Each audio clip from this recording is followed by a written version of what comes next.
Kartais atrodo, kad jau paleidai žmogų, kad jūsų keliai išsiskyrė, bendravimo nėra, nuotraukos tikrai visos ištrintos, žinutės jau senai tyli.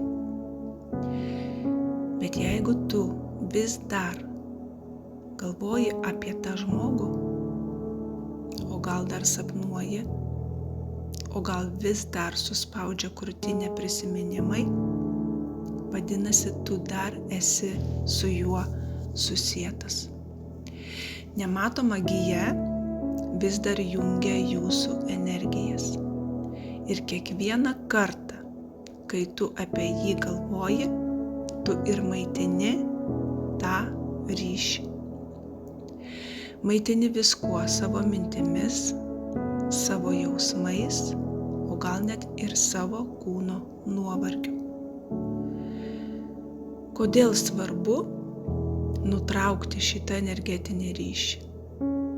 Nes tol, kol ta gija bus gyva, dalis tavo energijos nebus niekada tavo. Ji visada nukeliauja būtent tam žmogui, apie kurį tu tuo metu galvoji. Tu daliniesi ir tiesiog negali pilnai atsiverti jau naujam žmogui, kol neatlaisvini seno. Tu nesąmoningai kartoji skausmą, net jei kartais stengies gyventi jau kitaip. O jeigu nieko nedarai, jei palieki tą ryšį neišvalytą, kas tada? Tavo kūnas kaupia įtampą. Kartais net gali kilti ir nerimas, ir nemiga, ir emociniai svyravimai be priežasties.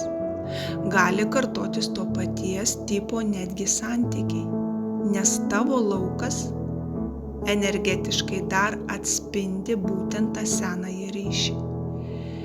Gali tiesiog jausti nuolatinį emocinį perdegimą, ar net jau baimė vėl prisileisti žmogų, nes galbūt jis bus toks pat. Ir blogiausia, tu gali nejausti, kad esi pilnai ne savimi. Ir tas jausmas, kad kažkas vis traukia atgal. Todėl tai yra taip svarbu energetiškai paleisti tą žmogų. Ne kad pamirštum, bet išsilaisvintum ir atlaisvintum. Ir kad nebejaustum. Ir kad nebeskaudėtų. Tu turi leisti savo sugrįžti visą savo jėgą atgal į save. Kada žmogus nutraukia, tai viskas ir pasibaigia. Išvalyti tai, kas liko ore ir yra nematoma, o tai yra tarp sielų, tarp jūsų tylos, tarp jūsų minčių.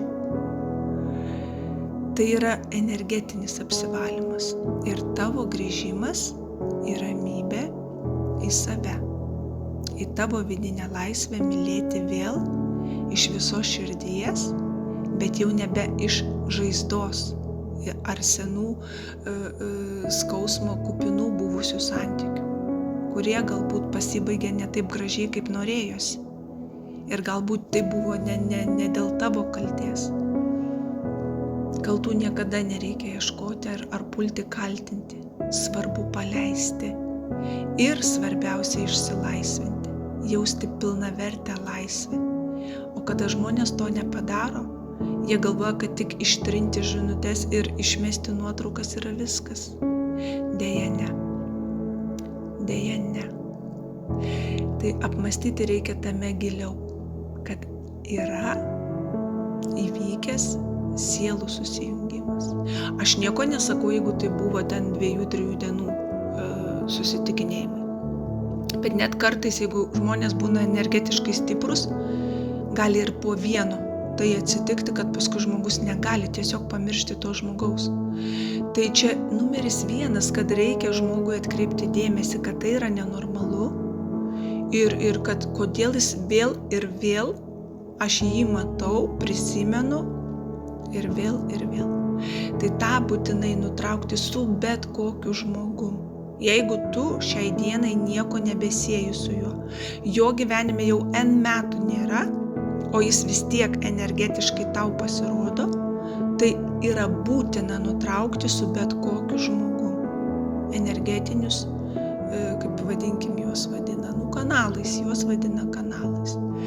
Nes tu esi labai stipriai pririštas jau prie to žmogaus. Tu turi gyventi savo gyvenimą.